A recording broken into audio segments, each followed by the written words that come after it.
Muitos dos maiores momentos em nossas vidas são lembrados como momentos congelados no tempo. As tragédias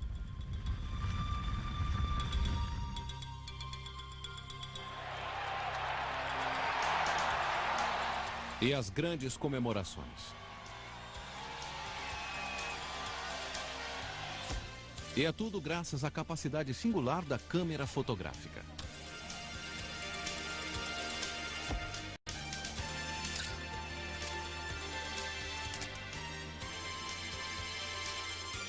É difícil imaginar como a ideia de guardar uma imagem da natureza numa câmera parecia mágica e impossível no início do século XIX. Mas três forças impulsionariam a invenção da câmera parada: desejo artístico, curiosidade científica e a esperança de lucros financeiros. E três homens muito diferentes disputariam uma corrida para inventar a fotografia.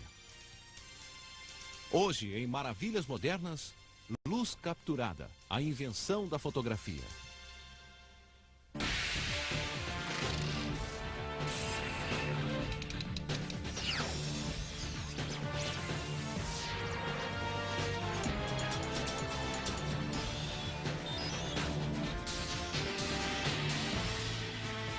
Maravilhas Modernas.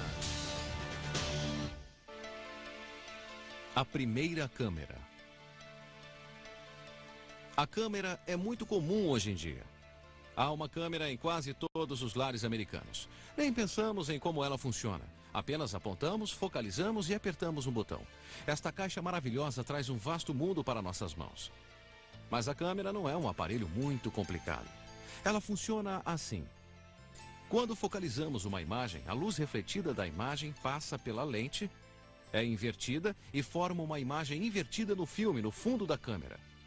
Levamos o filme para revelar, ele é mergulhado em produtos químicos e surge uma imagem negativa, de onde as fotos são impressas. Por mais estranho que pareça, uma câmera básica foi usada há quase 1000 anos atrás. No século XI, astrônomos usavam uma câmera para traçar o caminho das estrelas.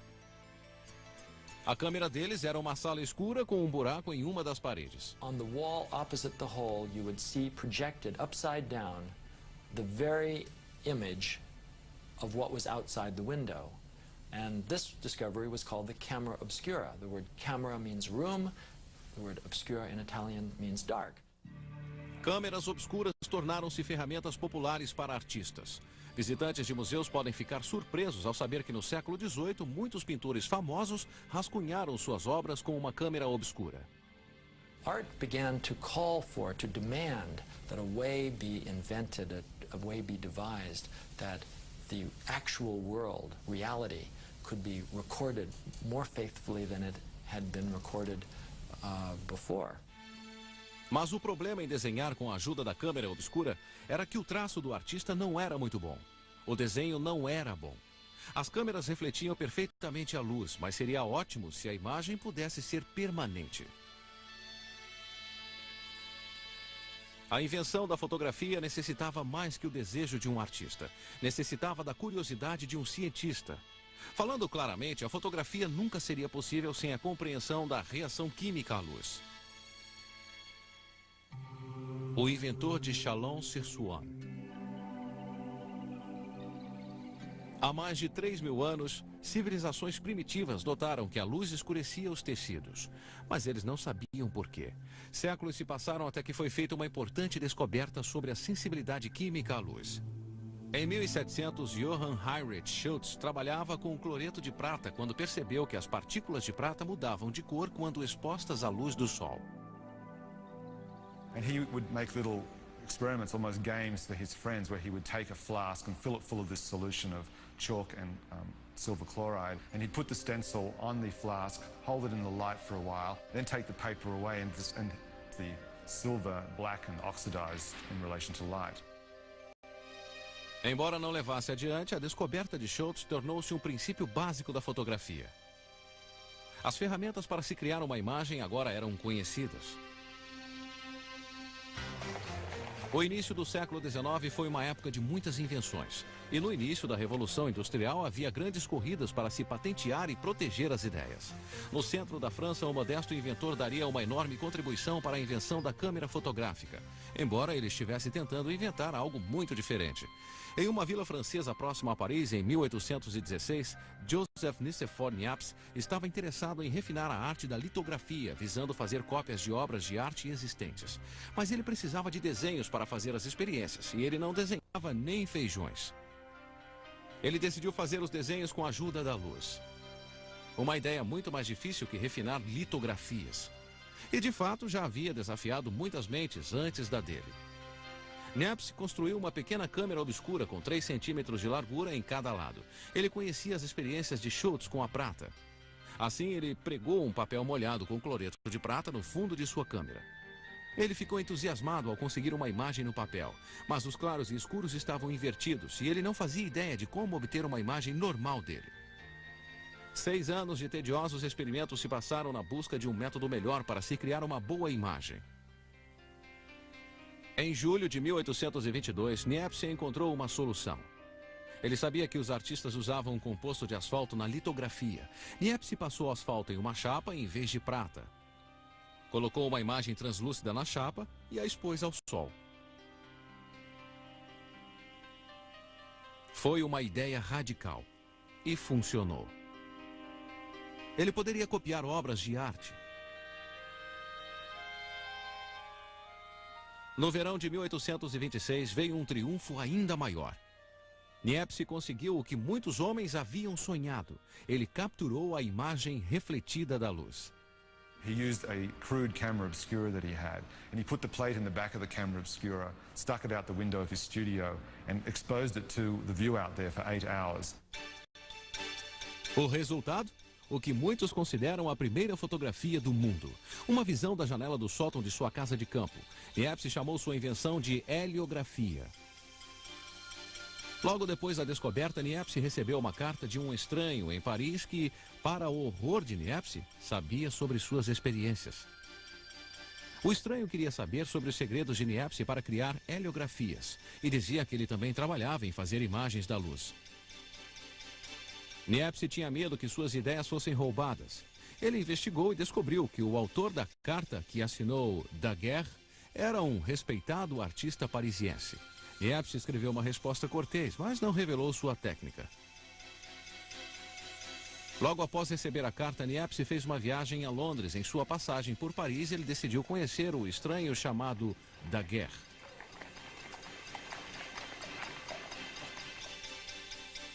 Louis-Jacques Daguerre, além de artista, era um dos donos de uma famosa galeria chamada Diorama. The diorama was like Grauman's Chinese Theater in Hollywood, a place that everybody knew about. It was a mecca for tourists. It was a cornucopia of money. It was highly profitable and it made him famous.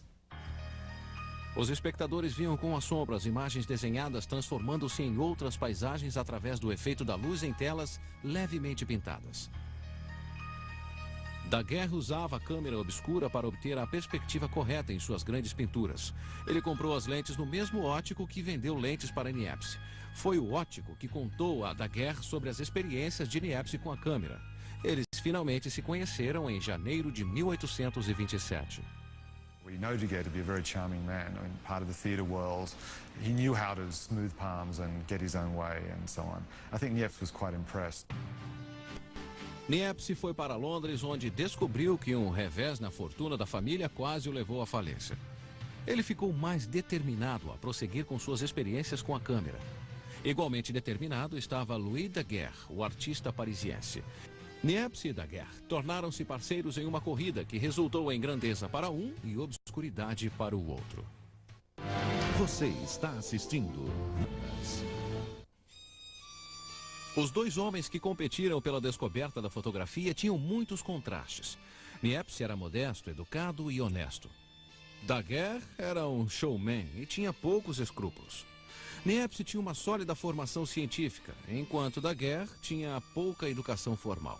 Mesmo assim, Daguerre estava obcecado pela ideia de fixar uma imagem numa câmera. Mas encontrava um obstáculo em sua ignorância em química e física. Quando soube das experiências de Niepce, Daguerre ficou ainda mais motivado em perseguir a mesma ideia. Daguerre escreveu a Niepce vários bilhetes simpáticos após seu primeiro encontro em Paris. Ele falou de suas pesquisas em formar imagens em uma câmera. Daguerre, I think, had kind of fooled Niepce into thinking that he'd got a lot further with his experiments than he actually had. Ao final de 2 anos, em 1829, Niepce fez outra descoberta e enviou os resultados a Daguerre. Niepce havia conseguido fazer uma imagem de natureza morta em sua câmera. Ele falava que pretendia publicar seu trabalho. Daguerre acreditava que havia dinheiro envolvido e queria uma parte da torta. Ele pediu a Niepce para adiar a publicação até que o processo fosse aperfeiçoado. Ele também ofereceu sua colaboração e dizia ter lentes 3 vezes mais rápidas que as de Niepce. Isso se mostrou um grande exagero, mas Niepce foi convencido pelos argumentos de Daguerre. Ele concordou em não publicar suas descobertas. Parceria. Niepce estava agora com 64 anos de idade, cansado e empobrecido. Ele trabalhara sozinho por 30 anos e acreditava que não poderia avançar sem uma lente aperfeiçoada. Daguerre, ao contrário, estava com 42, no auge da vida, cheio de energia e confiante que a heliografia podia fazer tanto sucesso quanto o diorama. Seemed to Niepce that it would be a good idea to hook up with this entrepreneurial younger man who was already quite a famous figure in Paris and who was well connected, that perhaps as a collaboration, this would be a better way to go than experimenting on his own. Daguerre foi até a casa de Niepce e os dois assinaram uma parceria de 10 anos. Mas nos 4 anos seguintes, trabalhando separadamente, nenhum deles fez uma nova descoberta. Então, em 1833, Niepce morreu de ataque cardíaco. Sua grande contribuição à fotografia permanece não publicada. Suas dívidas eram tantas que seu filho Isidore foi forçado a vender a propriedade da família. No entanto, Isidore herdou a parte de seu pai na parceria com Daguerre. 2 anos após a morte de Niepce, seu filho Isidore recebeu uma carta urgente de Daguerre. Finalmente, Daguerre havia feito uma descoberta revolucionária. Ele achou um novo método de obter uma imagem da câmera. Daguerre tratou quimicamente uma chapa de prata e colocou a chapa na câmera. Mas em vez de deixar a chapa ali até a imagem aparecer, ele atirou imediatamente e a aqueceu no vapor do mercúrio. Uma imagem logo se formou, uma imagem final. Foi uma descoberta sensacional que mudaria o rumo da fotografia. Embora não haja registros do que levou Daguerre a esta descoberta. We like to think that discoveries are done by geniuses who cry eureka, after a moment of flash of inspiration. But I think, in fact, the invention was a somewhat gradual one. Isidore Niepce correu para Paris. Daguerre fez o filho de Niepce assinar um novo contrato. Ele mudava o nome da firma de Niepce Daguerre para Daguerre-Niepce. Daguerre inherited all of the notebooks and research of his partner, and those notebooks were valuable and allowed Daguerre, who was himself an artist and not a scientist, to actually go ahead and successfully make a photograph as we know it today. Em seu estilo teatral, Daguerre anunciou publicamente sua descoberta. Mas o anúncio foi prematuro. Havia um grande problema. Ele poderia revelar uma imagem, mas não podia fazer a imagem permanente. Se ela fosse exposta à luz do sol, a imagem desapareceria. O cavalheiro do outro lado do canal. Daguerre ficaria perturbado se soubesse que não era o único homem próximo de uma solução desta grande charada. Na verdade, um inglês de 33 anos de idade chamado William Henry Fox Talbot estava trabalhando na mesma ideia. Na viagem de lua de mel de Talbot para o norte da Itália em 1832, ele tentou usar recursos para desenhar, incluindo a câmera obscura e outro instrumento chamado câmera lúcida para capturar a beleza natural do lugar. A câmera lúcida refletia a imagem desejada para uma folha de papel. Talbot rascunhou o reflexo de seu hotel e do lago. And he looked at the drawings that he made, and because he was a smart man and essentially a pragmatic man, he said to himself, these drawings are terrible. These are terrible. It was a magical moment. And on that magical moment, he got an insight that wouldn't it be extraordinary to be able to make permanent the drawings that he was making with the camera lucida. Sem conhecer o trabalho de Niepce e Daguerre, Talbot começou a experimentar com pequenas câmeras. We have to realize that Talbot wasn't just a kind of arbitrary tinkerer. This was a man who was probably as well educated as any man in Europe was at this time. Sua boa formação em química e ótica guiou suas experiências. Conhecendo a sensibilidade da prata à luz, Talbot trabalhou incansavelmente até fazer uma descoberta. Ele mergulhou o papel em uma solução salina, depois em nitrato de prata e expôs o papel com o objeto sobre ele ao sol. Talbot imediatamente conseguiu uma imagem no papel que chamou de umbrografia.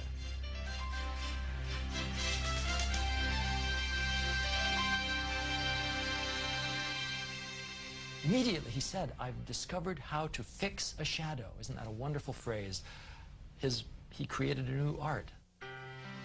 Mas Talbot estava apenas começando. Em 1835, ele fez uma descoberta ainda mais importante.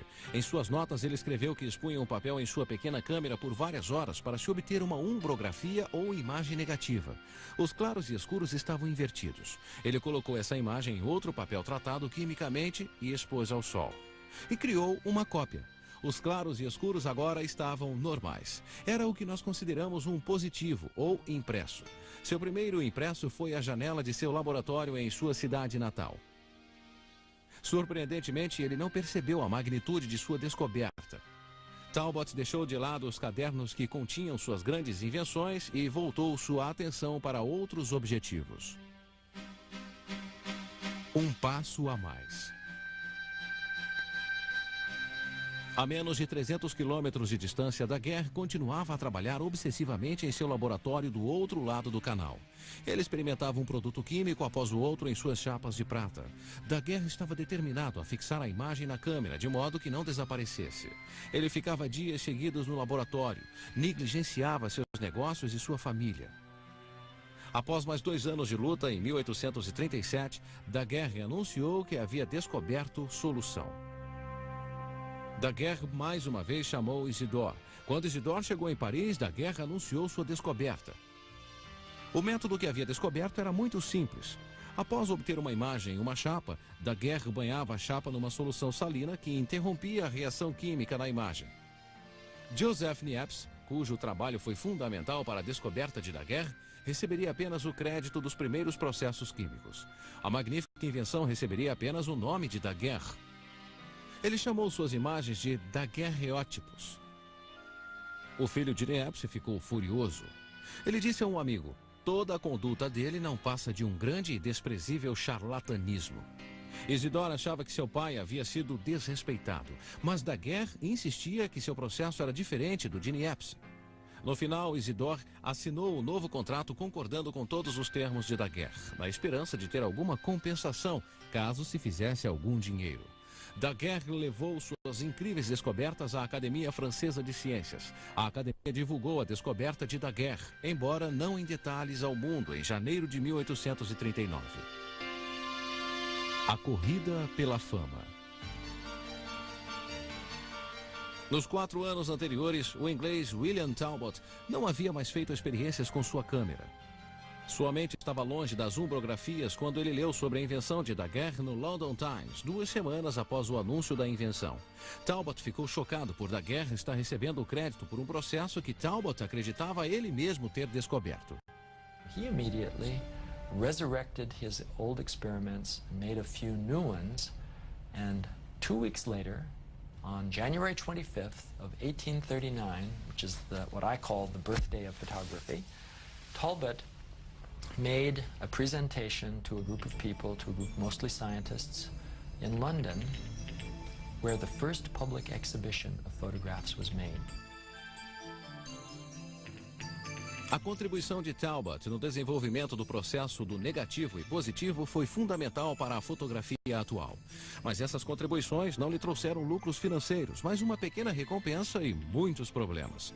Daguerre, por outro lado, ganhou muita fama. Por 8 meses, a França esperou impaciente para ouvir os detalhes da invenção de Daguerre. Em agosto de 1839, o esperado dia chegou. O salão da Academia Francesa superlotou. Pessoas se aglomeravam do lado de fora. Com grande festa, o processo fotográfico de Daguerre foi anunciado no salão. O público vibrou. Em uma hora, os homens correram para lojas de produtos químicos para comprar materiais para tentar fazer daguerreótipos. O governo francês concedeu a Daguerre uma anuidade de 7.000 francos e para o filho de Niepce, Isidore, 5.000. O daguerreótipo rapidamente tornou-se muito popular. Daguerre e outro francês venderam com sucesso câmeras e materiais fotográficos. They printed handbooks and manuals describing how to make a daguerreotype, and these handbooks and manuals were translated into a dozen languages immediately, shipped around the world, and very quickly daguerreotypes were being made in practically every city that was itself also a trading port. O governo incentivou Daguerre a continuar seu trabalho, mas ele sabia que sua maior realização já havia acontecido. Ele se retirou para uma pequena cidade próxima a Paris, onde cuidava de seu jardim. Daguerre morreu de ataque cardíaco em 1851. Ele tinha 64 anos. So Daguerre is the ancestor of one line of photography, which is instant photography, which is the Polaroid process and all processes like it. O mundo estava pronto para receber a invenção de Daguerre. A Gazeta da França disse que a fotografia iria revolucionar a arte do desenho, mas havia problemas. O tempo de exposição era extremamente demorado. O equipamento era grande e desajeitado. Os produtos químicos, nocivos. Grandes mentes tentavam achar as soluções, mas as melhoras vinham lentamente, como a invenção original. Você está Capturando o mundo. No primeiro ano da descoberta de Daguerre e Talbot, fotógrafos amadores começaram a levar seus equipamentos para os 4 cantos do mundo. A fotografia chegara, de Atenas até o Egito. Lugares exóticos e distantes eram capturados e levados para casa. Mas a fotografia não era um passatempo para os fracos. Cada chapa de vidro usada na câmera de daguerreótipos pesava facilmente meio quilo, dependendo do tamanho. Produtos químicos em garrafas de vidro, tripés pesados e outros apetrechos tornavam o equipamento desajeitado e incômodo. Na França havia grande entusiasmo pela maravilhosa invenção de Daguerre, mas o público logo ficou desapontado com as limitações fotográficas dos retratos. Pinças metálicas de aparência cruel foram projetadas para manter a cabeça na posição. A pessoa devia ficar totalmente parada durante 15 minutos, normalmente diretamente sob a luz do sol, enquanto a foto era tirada. Uma revista satírica da época brincou com o processo. Quer tirar uma foto da sua mulher? Fixe a cabeça dela em um colar de ferro temporário para conseguir a imobilização. Aponte a lente da câmera para o rosto. Quando tirar o retrato, ele não representa sua mulher. É seu papagaio, vaso ou pior. As dificuldades de tirar fotos era apenas um dos empecilhos no início da fotografia. Se ela fosse revelada incorretamente, a imagem desapareceria. Papéis usados para impressão falhavam, os produtos químicos cheiravam mal e eram tóxicos. Mas havia dinheiro a se ganhar e a luta para se aperfeiçoar a invenção era muito forte. William Talbot voltou a fazer as pesquisas que havia abandonado 4 anos antes. Ele sabia que seu processo original era lento e imperfeito. Logo, ele conseguiu um importante aperfeiçoamento. Ao expor papel úmido e não seco na câmera por um pequeno tempo, ele pôde revelar uma imagem posteriormente através de um tratamento químico. O processo era mais rápido e a imagem muito mais precisa. Talbot chamou as fotografias feitas com esse processo de calótipos, belas imagens em grego. Sua mãe o aconselhou a chamá-las de talbótipos e as chamou assim até o dia em que morreu. Com seu processo químico mais rápido, Talbot podia fazer agora retratos. A fotografia de sua esposa Constance, em 1840, é um dos mais antigos calótipos existentes. Ela posou por apenas 5 minutos.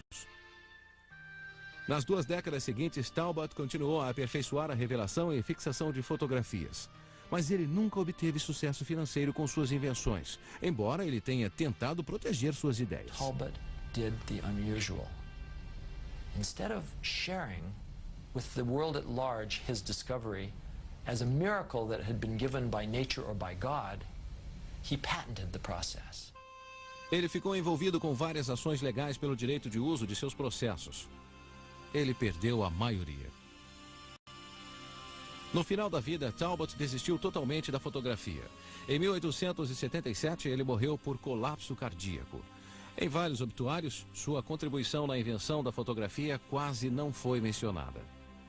Of course, there was always rivalry between France and Britain about which of them had come up with the invention.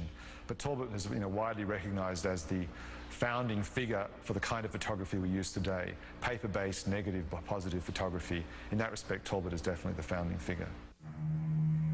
Retratos. Quando os retratos se tornaram possíveis, sua demanda aumentou rapidamente e por uma grande variedade de pessoas. Por mais estranho que pareça, pedidos de retratos de membros da família mortos não eram incomum.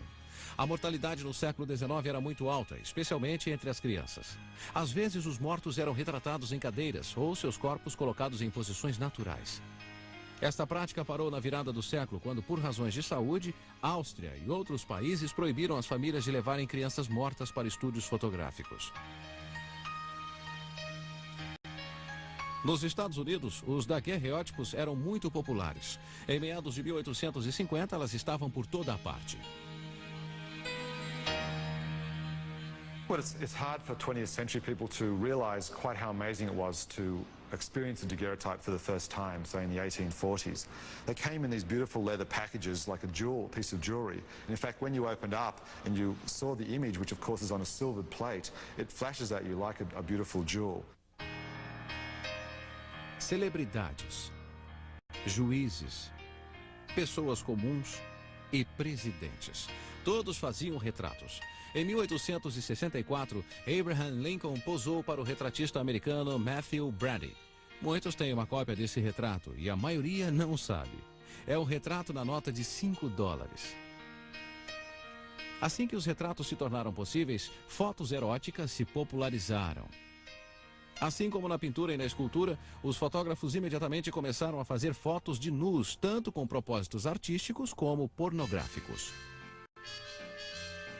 Melhores métodos.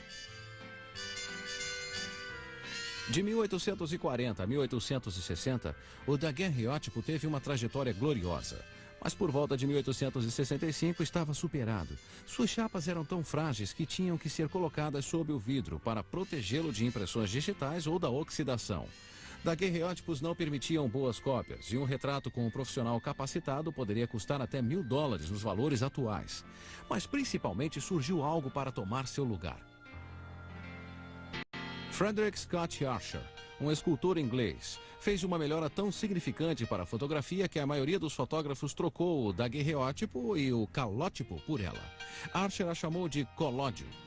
Ele cobriu uma chapa de vidro com um composto de piroxilina e éter. Cópias ilimitadas podiam ser feitas a partir do vidro e as imagens eram perfeitas. O colódio dominou até 1880, quando foi substituído por chapas secas. Mas apesar das melhoras, a fotografia continuava a ser um passatempo difícil. The early chemistry was, for the most part, fairly toxic. People became ill, deranged, and otherwise sick from constant exposure to different kind of photographic processes and fumes.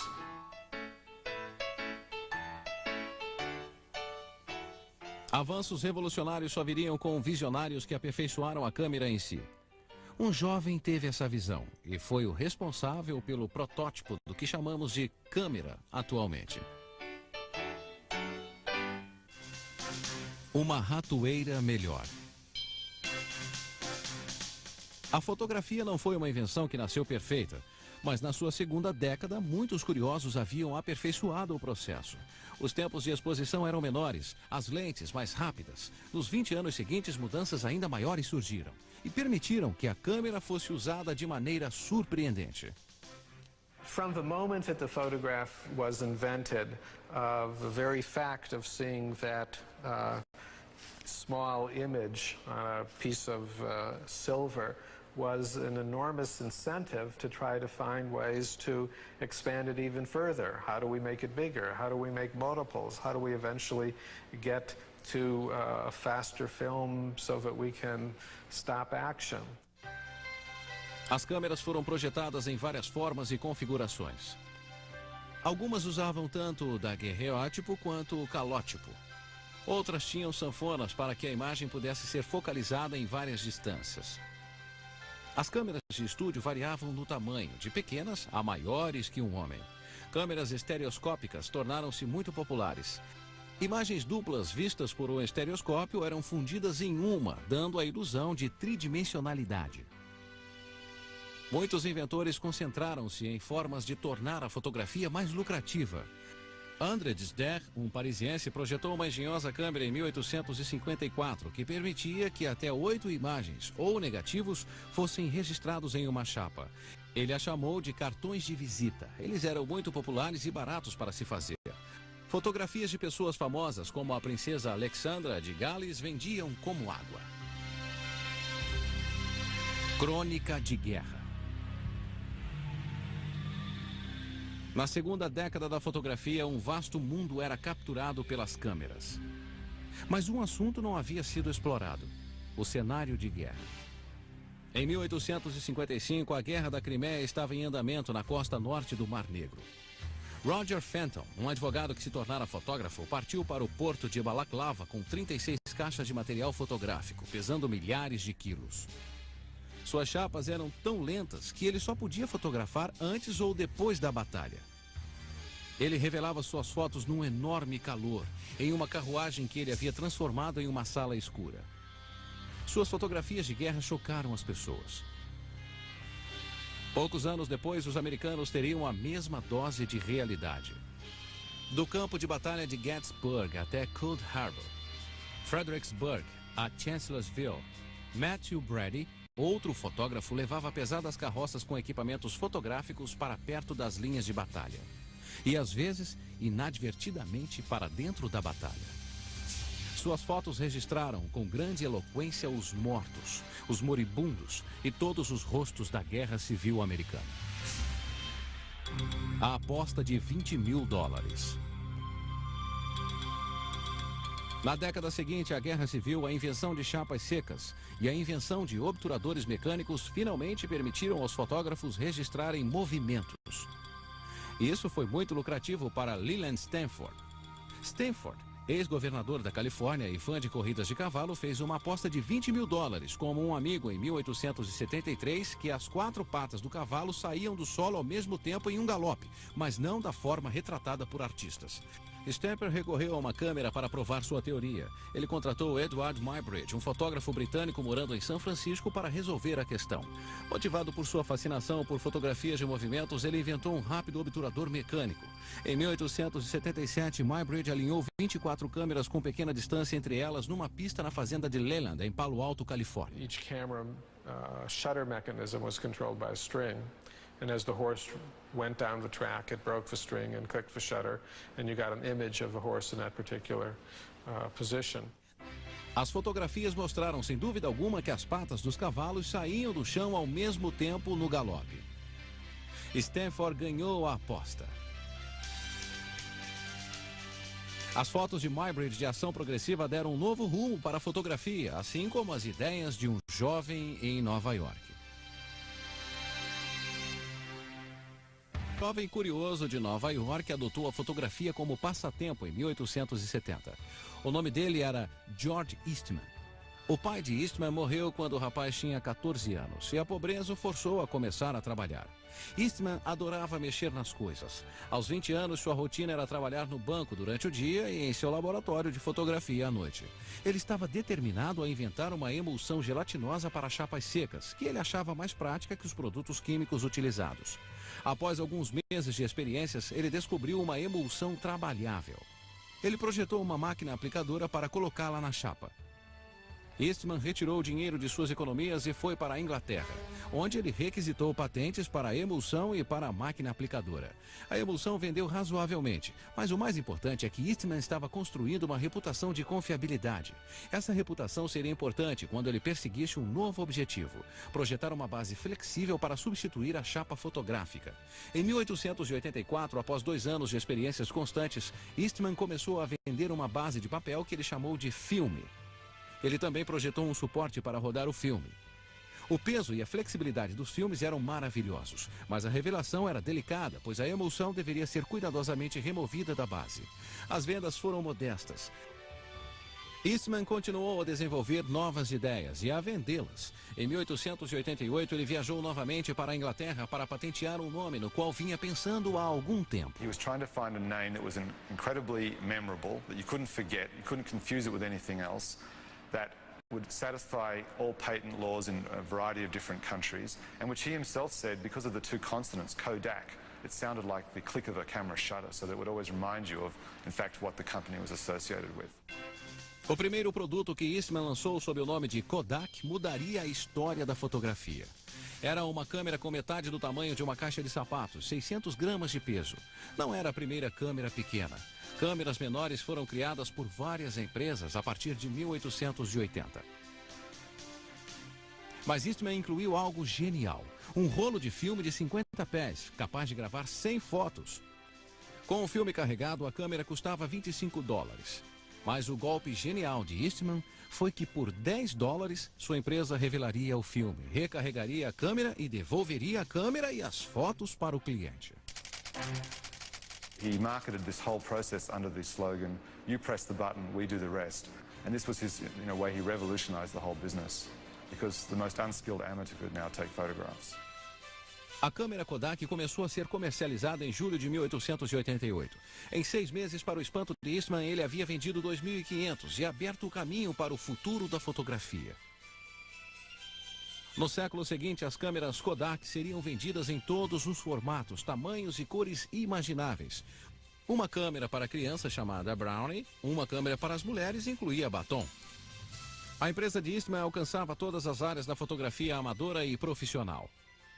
Kodak tornou-se sinônimo de materiais fotográficos. Isso persiste até hoje. A verdadeira genialidade de Eastman está na sua habilidade comercial. Suas campanhas publicitárias eram brilhantes. His advertising constantly played on ideas of memory and desire and loss.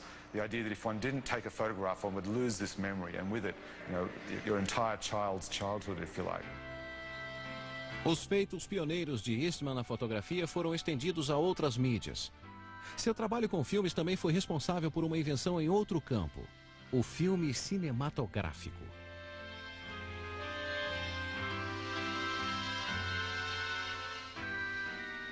Novas lentes, novas câmeras e um novo século traria grandes mudanças no modo como as pessoas usavam a fotografia. Mas um grande desapontamento permanecia. Como transformar um mundo em preto e branco em colorido? Você, Maravilhas Modernas. Fotografia como arte. No final do século XIX, a evolução da câmera e dos processos químicos permitiram à fotografia chegar às ciências e aos negócios. Trabalho policial, raios-x e noticiários eram apenas alguns dos seus usos. As pessoas viam a utilidade da fotografia, mas poucos a aceitavam como arte. Na verdade, a maioria dos fotógrafos pioneiros não se consideravam artistas. Mas uns poucos visionários, como Julia Margaret Cameron, levaram a fotografia para um nível mais alto. Em 1860, Cameron criava retratos artísticos. Ela usava uma iluminação dramática e tirava ideias dos clássicos. Ela transformou uma despensa em um quarto escuro e fez fotos dramatizadas de seus amigos. Entre os retratados estava o cientista Darwin, o poeta Tennyson e Alice, que quando criança havia inspirado o conto de Lewis Carroll, Alice no País das Maravilhas. She is one of the greatest of geniuses in the 19th century and in the whole history of photography. Suas fotos foram marcadas por críticas. Ela nunca lucrou com elas e seu trabalho permaneceu na obscuridade por muitos anos após sua morte. As fotografias não tinham espaço nas galerias de arte antes do século XX.